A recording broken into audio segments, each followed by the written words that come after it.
So good morning again, ladies and gentlemen. We're here back for the second YouTube. Miami Vice, what a lead-in, what a lead-in. So tell us about James Penny. We're going to use that story? Absolutely. Let's go. James Penny, I met him briefly. I went to school with his son, Scott, and I remember going to a few parties at their house on the river, which was this quite amazing place with a big bird aviary. And in 1989 in Brisbane, having a bird aviary in your house with all the glass bricks, it was like walking on the set of Miami Vice in 1989. I know, I remember walking into that house a couple of times, and you could just understand where the inspirational genius came from to build something like this in Brisbane. And that was quite amazing in those days. And to have the guts to bring something like this to Brisbane and think it's going to work. No, he's certainly left his mark. Well, he was a really incredible fellow. I did speak to him a few times and always struck me as a really out there person. And the reason why I mention that is because one of our other YouTubes, Joe, who owns La Dolce Vita, tells some really interesting stories about the establishment of the precinct and how it got going for Expo 88. Now, talking about Expo 88 and how the world has moved on, you're actually about to go down to Vivid. Vivid, which is a lighting festival in Sydney, which started a few years ago, and it's not too dissimilar to Expo. It's lots of amazing lights and new technologies like big projections onto buildings where they'll get a beautiful old sandstone building and put a projector on it, and they'll melt the image. It just looks amazing. The punters love it. Last year when I went, they had 150,000 turn up in one night. Circular Quay could not move, but it was magic. They had in the parks, the kids could play with light installations. It was very interactive and all sorts of crazy, weird and wonderful things. This year they've basically got lights all across the Sydney Harbour Bridge. And they had it on the, I don't know who thought of it, but they threw one of those melting projectors onto one of the P&O cruises that left the harbour. It was amazing. You see the boat, then you see the boat sort of all melt. No, it does. It looks incredible. I snuck across to the London Olympics last year, and it was incredible. The House of Commons, you'd literally be looking straight across the Thames, the House of Commons would just melt, and then a runner would run across the thing with these amazing super bright projectors. Because as the technology is changing, all these events and shows are just getting more and more exciting as they go along. And that's the reason why we have to keep up with the crowd. Now, there's a little project that you and I know about that's coming with the old Stephen Rucker. And Stephen's great guy, saved the Will he save the Sky Eagle? He did. Although don't ask Elliot about that, I'll be clear. And so before the Sky Eagle, there was actually another iconic thing that Stephen had given Brisbane. That's been on the streets of Brisbane and we've been talking about because it is coming back. The Lord Mayor and Stephen have done a deal in relation to that beautiful iconic Stephen Rucker.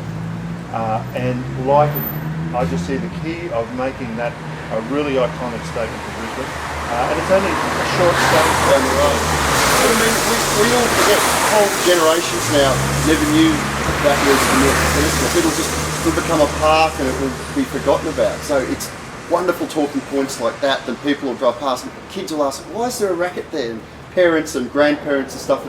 The stories will be told down. I mean, I think it's a wonderful project. I mean, if it goes in there, I'll do all the lighting design for free. I mean, I think that's great a great fun project. You'll probably get a phone call when Graham watches it. Take you up on that. Anyway, Heath, absolutely fantastic. We are going to, it's still, barely 5 to 6 in the morning, and it's just fantastic. I did a little bit of footage of as you worked your magic there, getting the lights going for us this morning. Heath, thank you so much. It's really great. Great to meet you. Everyone, 180, amazing, 180 YouTubes. So delve through the history. Heath here over the last few days has actually been doing that, and we're up to 7,500. It is live, 7,500 YouTubes. And with that, we'll say good morning and thank you, and see you again at the official launch of this, which is on Bastille Day. Bastille Day. This is only 2 floodlights. Wait till we put the other 15 up and another 400 LEDs. Now it'll be good fun. It will be fantastic. Thank you and good evening.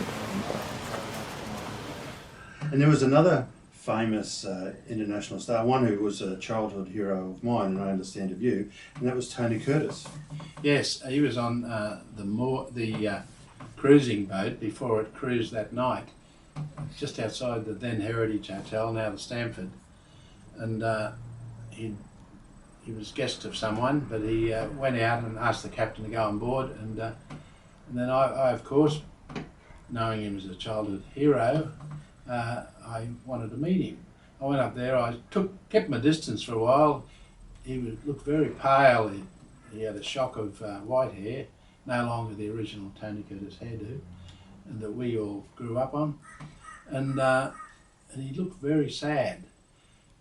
Eventually I went up to him and I said, "Excuse me, Gary Vulcan, I'm the owner of the boat, very pleased to meet you."